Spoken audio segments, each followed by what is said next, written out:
Hello, most wonderful class. Welcome to our class video about implicit differentiation. Our learning goal is that you will be able to differentiate an implicitly defined curve. So here we go. You're probably asking at this point, what do you mean implicit differentiation? And what's an implicitly defined curve? Well, so implicit differentiation is a technique used to determine the derivative when y is not given to us explicitly as a function of x. And that probably didn't make any more sense to you. We need to know if I'm going to know what implicit is, I need to know what explicit is. Well, okay, so here's some examples of some explicitly defined curves. Notice for all of these, no matter how complicated they get, they're all set as y equals. That's what it means for something to be explicitly given as a function. Well, so it is a function, and we can solve it for y. If I can solve it for y, to get a function, then that means that it's explicitly defined. Here's some examples of implicitly defined curves. For all of these are not functions, and we would be unable to solve them for y so as to get one specific thing on the other side. Okay, this would be like for the first one, that's a hyperbola. Circles would fall into this category, and as well as so many other different kinds of curves that are not functions. In fact, some of them look pretty cool. But these equations can get complicated pretty quick also. So let's dive in and take a look at how we find the derivatives of such implicitly defined functions, or non-functions, whatever. Okay. So, as we go through these questions, I'm going to be applying the principles of radar, our reading strategy that we've talked about previously. So first, let's go through and read the question. They want us to find the slope of the tangent line to x squared plus y squared equals 25 at the point 3, 4. Okay, so what is the question asking me for? They asked me for the slope of the tangent line.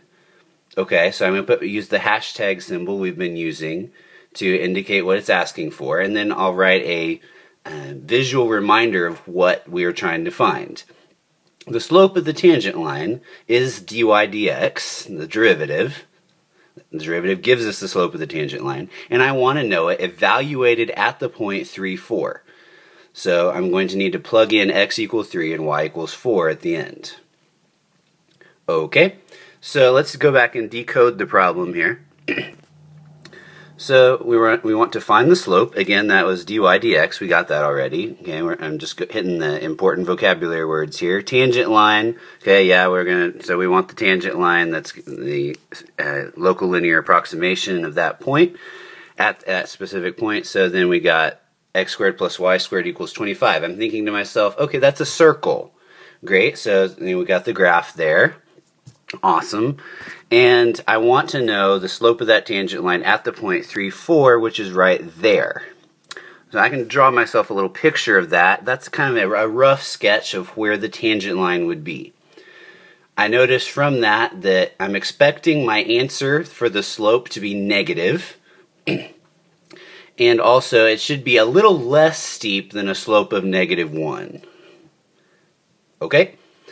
So let's go into applying knowledge, which I'll have to teach you how to do. So I listed out here the steps for implicit differentiation. So we're going to take our implicitly defined curve here, and our first step is to differentiate both sides, so take the derivative of both sides with respect to x. So we'll do that to each individual piece. I need to take the derivative of x squared. What is the derivative of x squared? Well, using the power rule, we would get 2x. Okay, now I need to do the next one, derivative of y squared. What do you think that would be? Well, applying the power rule to that would give us 2y.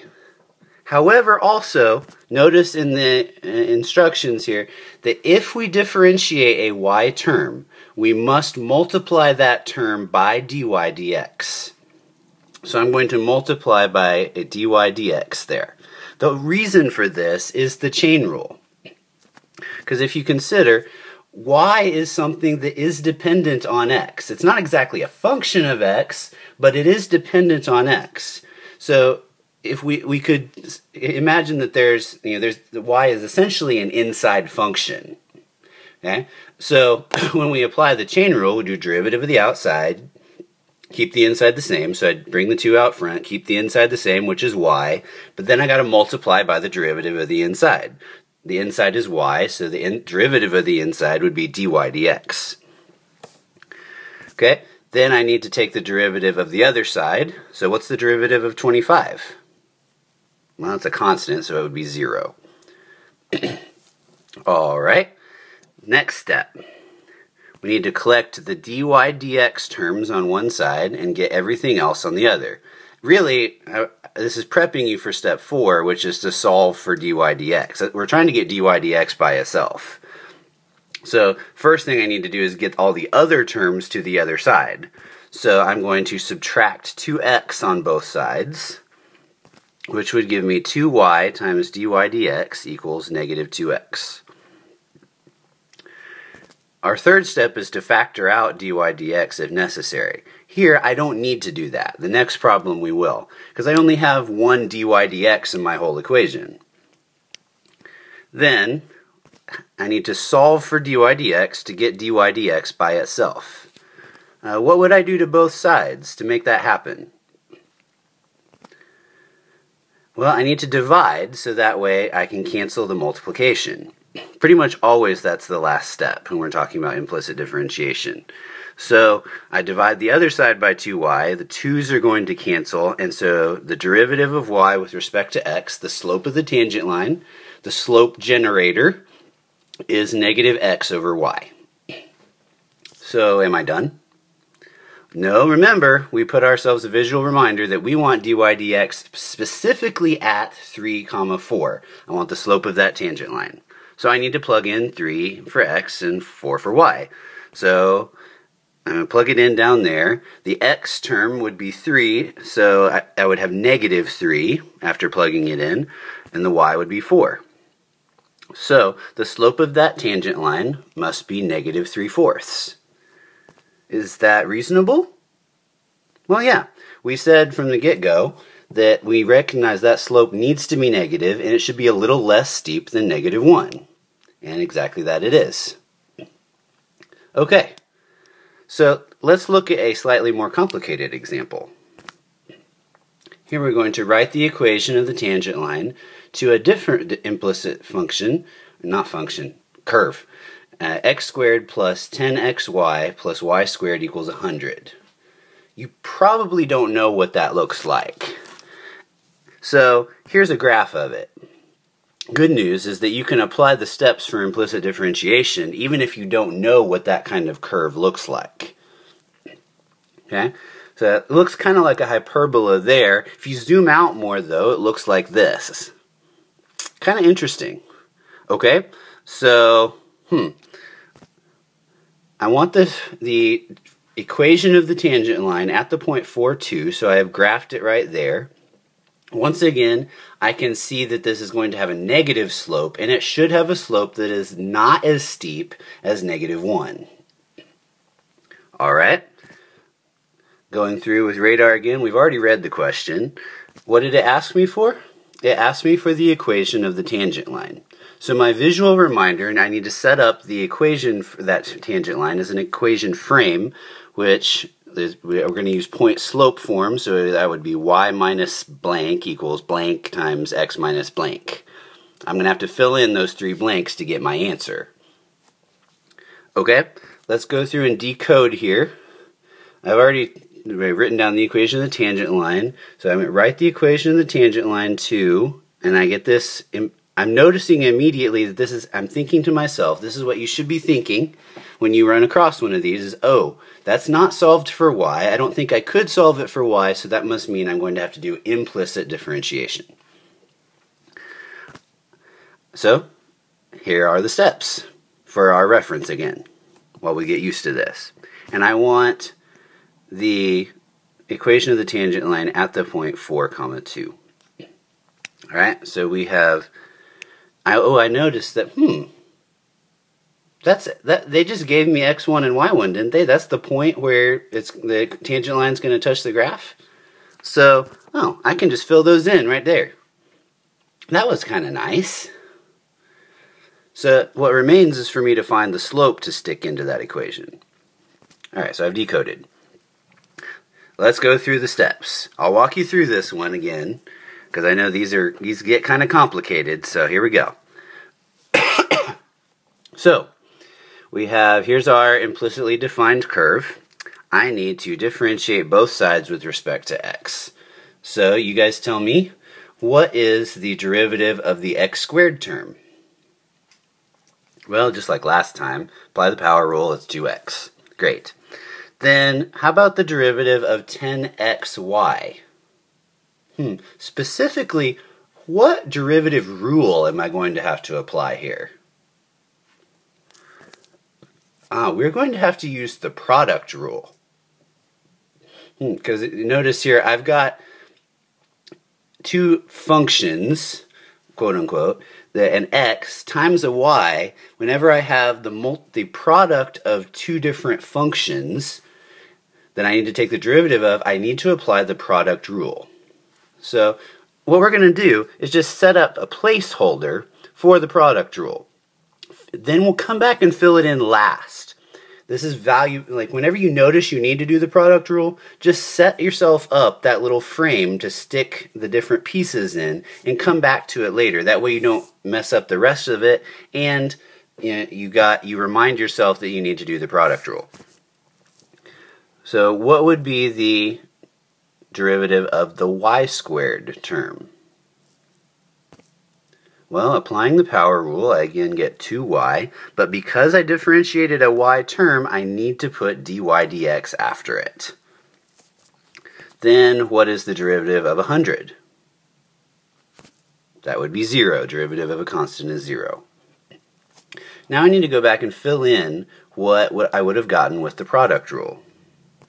I need to identify what my first and second functions are, because I'll need to do derivative of the first times the second plus derivative of the second times the first. Alright, so let's fill in those pieces. What would be the derivative of the first? Derivative of 10x would be just 10. Okay? Then times the second, which would be y. Great, so here we go. And then how about derivative of the second? What's the derivative of y with respect to x? Well, that would be derivative of y with respect to x, dy dx. In case that wasn't obvious to you, which don't worry if it's not, the derivative of just a plain y, just a plain variable just by itself, would be 1, right? But because I differentiated a y term, I need to put dy dx after it. Then I need times the first. Okay, well that looks like a big mess. Let's make it look a little prettier. So I got 2x plus 10y plus 10x dy dx, and then plus 2y dy dx equals 0. Alright, so I need to collect the dy dx terms on one side and everything else on the other. What would I do to both sides to make that happen? I'm going to subtract the 2x and the 10y from both sides to take them to the other side.